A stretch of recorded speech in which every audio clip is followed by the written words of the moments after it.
On May 3, 2007, the photo of a smiling Madeleine McCann in a pink sun hat, sitting poolside with her father, raced across newspapers and television screens. It was called The Last Photo, an innocent moment frozen forever, an image meant to anchor hope. But as investigators looked closer, doubts began to emerge. Why was this image released 3 weeks after her disappearance? Why did its digital fingerprints, the EXIF data, vanish? To millions, it was a memory of joy. To skeptics, it was an alibi, carefully planted, perfectly timed.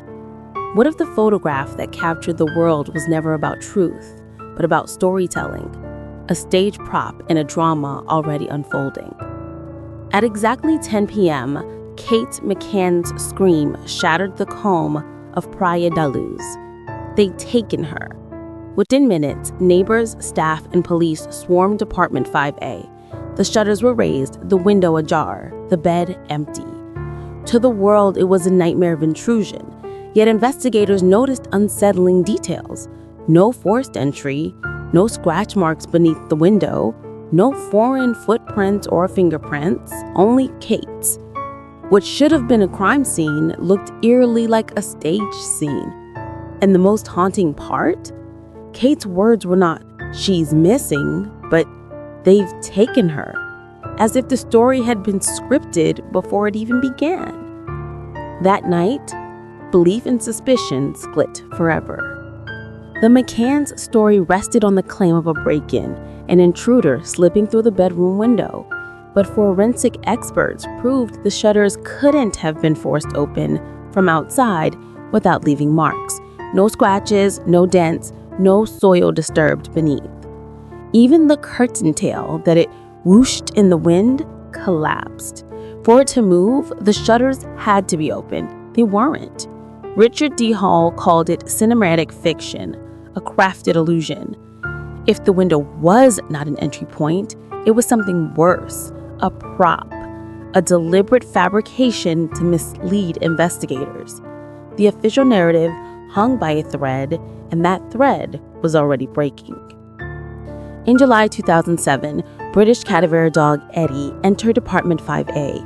He alerted instantly, behind the sofa, inside the closet, on the child's toy cuddle cat, even Kate's clothes. His partner, blood detection dog Keela, confirmed traces of human blood. Days later, Eddie signaled again. This time, in the trunk of a rental car the McCanns hired 24 days after Madeline vanished. These dogs had a flawless record, trusted in courtrooms worldwide. Yet their findings were brushed aside. Why? Because they didn't fit the abduction script. Instead of being embraced as evidence, they were dismissed as inconvenient noise. But dogs do not lie. Their noses told a story science refused to write down. The so-called last photo became the emotional anchor of the McCann's campaign, but its truth crumbled under scrutiny. Released 3 weeks late, it carried no EXIF data, no timestamp to confirm when it was taken.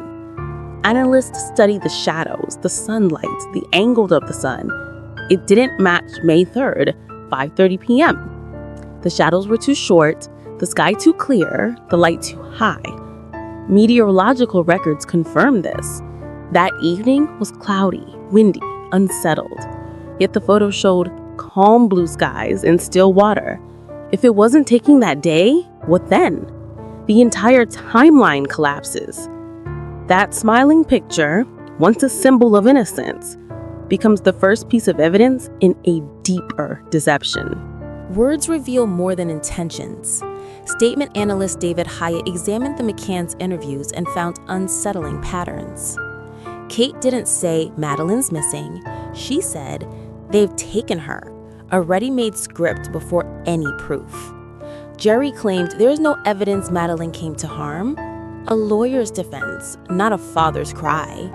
When asked if he killed his daughter, Jerry replied simply, "No." Not, "No, I didn't."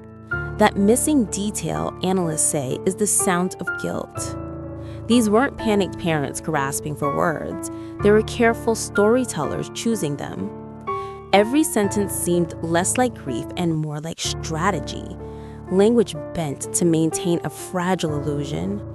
And in that silence between words, truth leaked through. Kate described the discovery with peculiar detail. The door slammed, the curtain whooshed, the fabric fluttered in the night. But Richard D. Hall saw performance, not panic. If my child is missing, I don't talk about curtains, I talk about an empty bed. The curtain story required the shutters to be open, yet they weren't. The drama sounded rehearsed, a flourish designed to conjure an abduction scene. Curtains as characters, wind as accomplice. But in the cold eye of forensics, it was a stage direction and a script. The details didn't illuminate truth, they illuminated intention. Not grief speaking, but narrative control. The story shifted whenever pressure closed in. Suddenly, new suspects appeared. Jane Tanner swore she saw a man carrying a child. Her sighting was later debunked. Robert Murat, wrongly accused, endured months of suspicion before his name was cleared.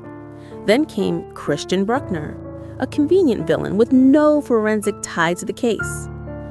Each suspect arrived like a ghost summoned on cue, each one drawing attention away from the McCanns. Investigators noted a disturbing pattern. Suspects as narrative devices, characters in the play that never happened. The abduction myth required a villain, and when reality offered none, the story created its own. The McCanns were alone that night. The top of seven, their friends, gave statements perfectly aligned, too aligned. Real memories, especially under trauma, conflict. People forget, contradict, stumble, but the top of seven spoke with one voice. Their recollections locked together seamlessly, like rehearsed lines. Investigators wondered, was this loyalty or collusion? A pact forged to shield a terrible truth. Behind polite smiles and careful testimonies, there lingered one chilling possibility, that silence had been agreed upon long before words were spoken. And in that silence, Madeline's story was buried deeper. 4 days later, a hidden camera captured Jerry McCann walking alone at 6:43 a.m. toward a hill near the resort. When he returned, his shoes had changed. Satellite images revealed fresh tire tracks, disturbed soil, and the chemical trace of bleach. Ground-penetrating radar showed a rectangular void, a grave-like anomaly in the earth. Norwegian detective Bjorn Stalander followed the trail, suspecting this was more than a walk. It was a journey to conceal. The picture of a desperate father searching for his daughter cracked. Instead, a darker image appeared. A man returning lighter, calmer, as if a burden had been set down in the ground itself. Technology rarely lies. At 9:27 p.m. and May 3rd, Joey's phone connected to a tower covering the hill area, not the Tapas bar where he claimed to be. The coverage zones didn't overlap. If his phone was there, so was he. The digital record contradicted the alibi, placing him in the very area where soil was disturbed days later. Unlike words, data has no agenda. It doesn't invent intruders or whisper curtain tales. It speaks plainly. The father wasn't where he said he was. The abduction narrative strained under the weight of a simple, undeniable truth. Phones don't lie. Why were the twins so unnervingly still that night? Madeline managed. Investigators suspected sedation, Calpol or stronger, administered to ensure silence. Neighbors recalled how heavily the children slept, unshaken by chaos in the apartment. The theory was chilling.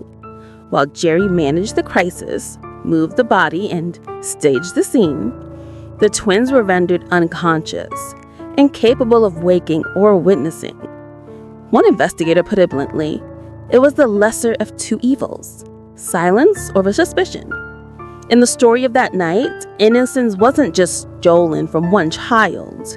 It was forced upon the others, drugged into oblivion while the world was told a lie.